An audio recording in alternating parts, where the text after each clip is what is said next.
Salut à tous, j'espère que vous allez bien. On se retrouve ce soir et on revient sur le match entre l'équipe du PSG et l'équipe de Strasbourg. C'était pour le compte de la 16e journée de Ligue 1.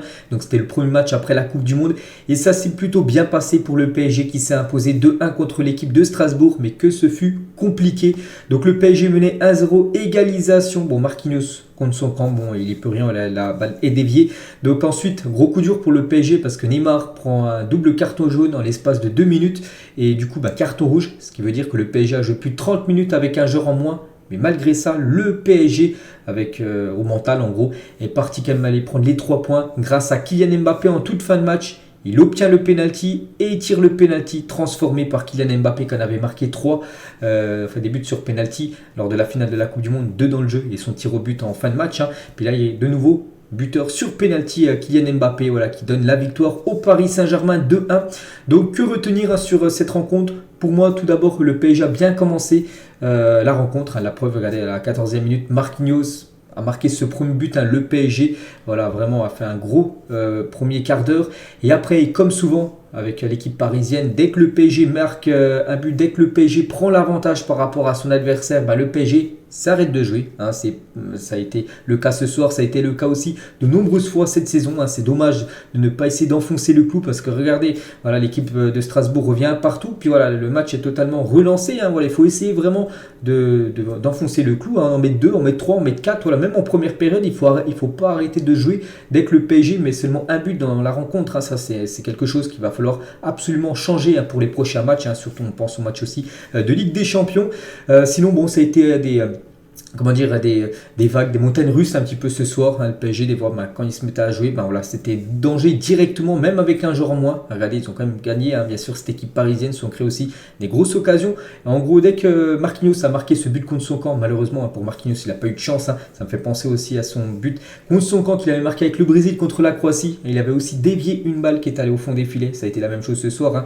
Pas de chance Marquinhos. Mais dès qu'il y a eu le but, l'égalisation de Strasbourg, je ne sais pas si vous avez vu, le PSG a commencé à jouer. Le PSG est beaucoup plus présent, on va dire, sur les cages de Strasbourg. Puis à force de pousser, en fin de match, Kylian Mbappé face à face avec le gardien, puis le défenseur de Strasbourg fait faute. Marquinhos avait quand même marqué juste après, mais Clément Turpin avait sifflé avant, donc c'est plutôt logiquement qu'il annonce et surtout qu'il dit penalty transformé par Kylian Mbappé, donc parfait.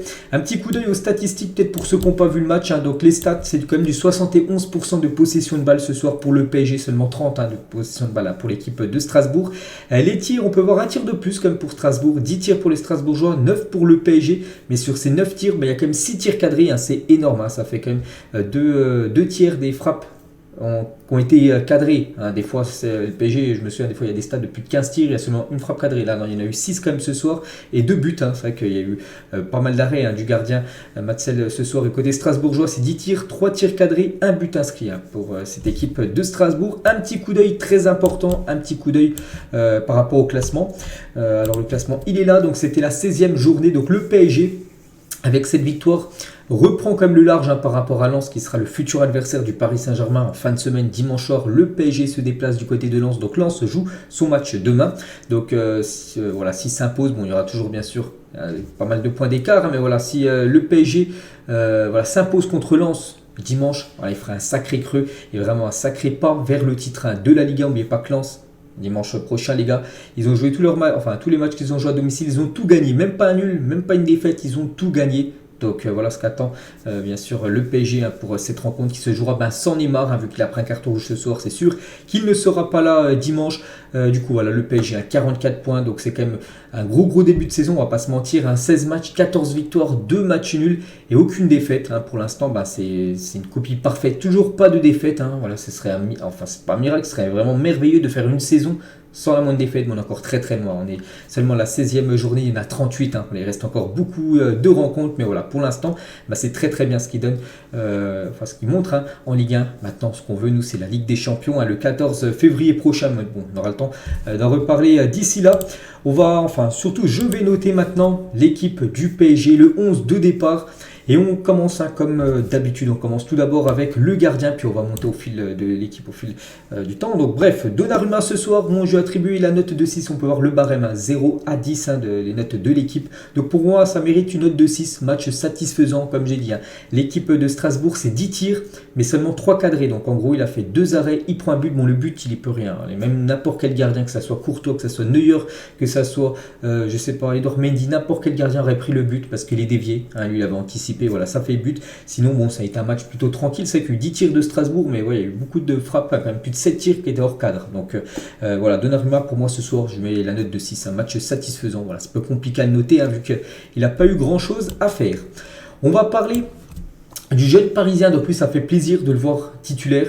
Donc c'est le jeune El Shaddai Bichobu. Donc il a fait vraiment une belle prestation ce soir. En plus il a joué déjà, je sais que c'est pas un défenseur gauche, c'est plus un défenseur dans l'axe, mais là il n'avait pas le choix sur Christophe Galtier voulait le faire commencer à gauche, puis il a été bon sur son couloir gauche. Donc une note de 7 en plus, je crois que c'était sa première en tant que titulaire, si je ne me trompe pas, comme en Ligue 1. Donc voilà, en plus il est jeune, il a seulement 19 ans, et ce qui est bien c'est que c'est un pur genre du centre de formation du PSG. On sait que beaucoup de joueurs du PSG ne viennent pas du centre de formation, donc lui c'en est un. Et en plus, il est titulaire et en plus, il a fait une belle partie. Donc voilà, pour moi, je lui mets une note de 7, les gars. En plus, comme je dis, c'était pas son poste de base. Il a fait son taf. Il a un petit peu du mal, un petit peu en début de match. Puis après, il s'est mis dans le rythme de la rencontre. Donc pour moi, vraiment, ça mérite une note de 7. Un bon match de sa part. On passe à Marquinhos, les gars. La même chose, Marquinhos, une note de 7. Bon match de Marquinhos. Buteur en début de match, un but, je crois qu'il le met de la tête sur le coup franc de Neymar. Bon, après, il marque contre son camp. Comme j'ai dit, il a dévié. C'est un défenseur, il essaie de contrer la balle. Malheureusement pour lui, il n'a pas de chance parce que ça fait but contre son camp. Sinon, voilà, bon, je mets comme la note de 7, vu qu'il a été buteur comme dans la rencontre. Sinon, là, derrière, ça a été plutôt solide. Donc voilà, 7 pour Marquinhos. Sergio Ramos, les gars, je mets juste un point en dessous, une note de 6 pour Sergio Ramos. Lui aussi, il a fait son match, mais contrairement à Marquinhos qui a été décisif, voilà, avec le PSG, avec ce but inscrit, bien sûr. Donc Ramos, bon, il a fait une belle partie en défense, mais il n'a pas été décisif. Bon, après, voilà, il n'est pas tout le temps décisif vu que c'est un défenseur, mais voilà, une note de 6, match satisfaisant, comme j'ai dit en face. Voilà, ils ont un petit peu attaqué, mais bon, c'était pas non plus une attaque de feu en face, cette équipe de Strasbourg. Donc il a fait son match, Sergio Ramos. Et la même chose pour Mukiele. Donc Mukiele, il a commencé très très fort, vraiment tout passait de son côté au tout début du match. Les 10 premières minutes, il a touché beaucoup de ballons, beaucoup d'intensité. Après voilà, c'était un match un peu plus tranquille, il a été remplacé par Achraf Hakimi en deuxième période. Et pour sa rencontre, pareil, je mets la même note que Sergio Ramos, une note de 6 voilà, pour Mukiele. Donc Mukiele 6, Ramos 6, 7 Marquinhos et 7 El Shaddai Bichobu et 6 Donnarumma. Donc voilà pour moi la défense et les gardiens. On passe au milieu de terrain, donc Vitinha, Verratti et Fabien Ruiz. On commence avec Vitinha. Donc Vitinha, il a fait son match, mais bon voilà, ça n'a pas été non plus un énorme match de Vitinha, donc je trouve que j'ai trouvé plutôt moyen voilà, ce soir. Donc un match, une note de 5 les gars pour Vitinha, il n'a pas élevé voilà, son niveau. On sait que des fois il est un peu beaucoup plus plaque tournante, des fois il prend aussi beaucoup plus l'initiative voilà, de casser des lignes, on l'a pas trop vu, on va pas se mentir. Donc une note de 5 les gars pour Vitinha, voilà, c'est pas un match catastrophique, mais c'est pas non plus un gros match de sa part. Donc pour moi ça mérite la moyenne seulement 5.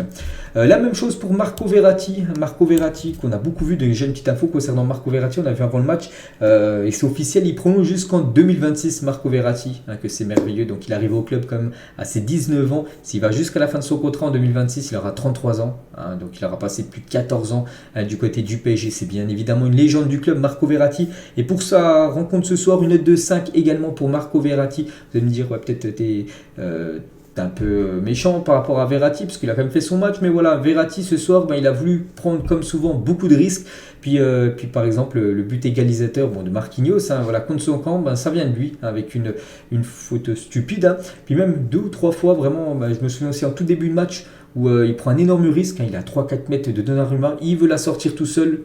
Puis il y a 2 joueurs comme de Strasbourg qui prend le ballon. Heureusement, ça ne fait pas but. Mais voilà, il prend trop de risques, Marco Verratti. Donc une note de 5. Il doit jouer beaucoup plus fluide. Voilà, en plus, on sait que c'est un top joueur, mais il doit prendre beaucoup moins de risques. Surtout lors des matchs quand c'est très très serré. Il peut faire ça quand il y a 3-4-0, prendre des gros risques. Mais voilà, quand c'est serré comme ça, il il ne faut pas prendre autant de risques. Donc 5 hein, pour Verratti. Et Fabien Ruiz, les gars, la même chose, hein, 5. J'ai mis 5 les 3 milieux. Hein, donc j'ai trouvé les honnêtetés moyens ce soir. Hein, donc moi c'est par rapport à ce que j'ai vu ce soir. Et on finit avec la triplette offensive, donc Mbappé, Neymar, et c'est pas Messi, c'est bien Hugo Ekitike, vu que Messi reviendra semaine prochaine. On va commencer, je sais pas, tiens, on va commencer à gauche, on va aller jusqu'à droite après. Donc Kylian Mbappé. Donc Mbappé ce soir, je lui ai mis la note 2-6, match satisfaisant de Kylian Mbappé. C'est vrai qu'il a été buteur en fin de match, mais il n'aurait pas marqué ce but. Donc je pense pas qu'il aurait mérité la moyenne. Hein. Bien sûr, Kylian, bien sûr, qui a fait une énorme Coupe du Monde. Mais voilà, ce soir, ça a été compliqué hein, pour Kylian Mbappé. Je crois qu'il a eu au moins 2 face à face hein, avec le gardien.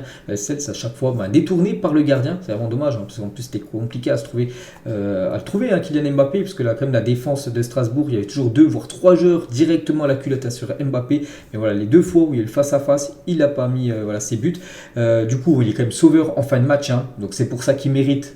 Bien sûr, la moyenne, c'est pour ça que je mets une note de 6, hein, Kylian. Et maintenant, au penalty, vraiment, il est costaud. Hein, au penalty, il les met. Regardez, il fait du 4 sur 4. Les 4 derniers penalty qu'il a tirés, à chaque fois, ça a été au fond des filets. On se souvient qu'il y a une période hein, où il avait plus trop aller marquer les penalty. Donc voilà, Kylian Mbappé sauve le Paris Saint-Germain. Une note de 6 hein, pour Kylian. On passe à Neymar, les gars. Donc Neymar, je lui ai mis la note de 5. Donc Neymar, c'est dommage. Hein, il faisait vraiment une belle partie, en plus décisif hein, sur le but de Marquinhos. C'est lui qui tire le coup franc, en gros. Mais voilà, à cause de ce double carton jaune, carton rouge, hein, ça pénalise totalement l'équipe. Hein, c'est pour ça que sa note, peut-être il n'aurait pas eu ce carton rouge. Hein, il aurait peut-être une note de 7 hein, ce soir. Et ça descend à 5, les gars. Voilà, son match, je ne vais pas le mettre non plus en dessous. Mais voilà, c'est un match moyen par rapport à ce carton rouge parce que ça pénalise directement l'équipe. Bon, là, le PSG s'en sort parce qu'avec une victoire de 1. Mais je sais pas, il fait ça contre, je sais pas, tiens, le Bayern Munich en huitième de finale de Ligue des Champions. Tu joues 30 minutes avec un joueur en moins contre le Bayern, hein, ça va être très très compliqué. Donc là, ça passe contre Strasbourg, ça ne passera pas contre un top club européen. Donc voilà, 5-1 pour Neymar, sinon il a fait son match avec, il a subi beaucoup de fautes. Et voilà, c'est dommage, hein, c'est quand même son double jaune. Donc sur la simulation, bien sûr, ça mérite jaune. Après, sur la faute, là où il met la main dans le visage du joueur, ça mérite un petit peu faux. Après, c'est vrai qu'il avait reçu ça en première période, hein. C'était le sens inverse. Mais voilà, le joueur de Strasbourg n'avait pas pris de jaune. Et lui, quand il fait ça, il prend un jaune. C'est vrai que c'est comme ça. Après, c'est Clément Turpin, hein, l'arbitre. On sait que des fois, il a des décisions un peu surprenantes. Mais bon, c'est pas non plus un scandale, hein, son double jaune. Du coup, voilà, le gros coup dur, c'est qu'il sera suspendu hein, pour le match contre Lens. Donc 5, hein, voilà pour Neymar. Et on finit les gars avec Hugo Ekitike. Donc tout le monde a la moyenne à part lui. Voilà, Hugo Ekitike qui remplace Léo Messi, il a du temps de jeu, mais voilà, c'est vrai que c'est comme ils ont dit à la télé, hein, c'est pas le Hugo Ekitike de la saison dernière du côté de Reims. Trop peu d'initiatives, on a l'impression qu'il est trop timide hein, du côté du PSG. On l'a pratiquement pas vu hein, ce soir. Donc une note de 3, un mauvais match hein, de Hugo Ekitike. Moi je note par rapport à ce que j'ai vu ce soir, les gars, il fait pas du tout l'affaire actuellement. Hein. Donc je pense le mieux pour tout le monde, hein, que ce soit pour le joueur, que ce soit pour le PSG, ça serait un prêt. Je sais pas, peut-être cet hiver, bien sûr c'est un autre attaquant qui arrive, hein, parce qu'il faut bien sûr le remplacer, ou l'été prochain il faut qu'il soit de nouveau prêté, voilà, qu'il retourne à Reims, qu'il reprenne encore de l'expérience dans le championnat français, il faut qu'il joue, qu'il se remette dans le rythme, et voilà, parce que voilà, c'est comme les très très léger bien sûr, hein.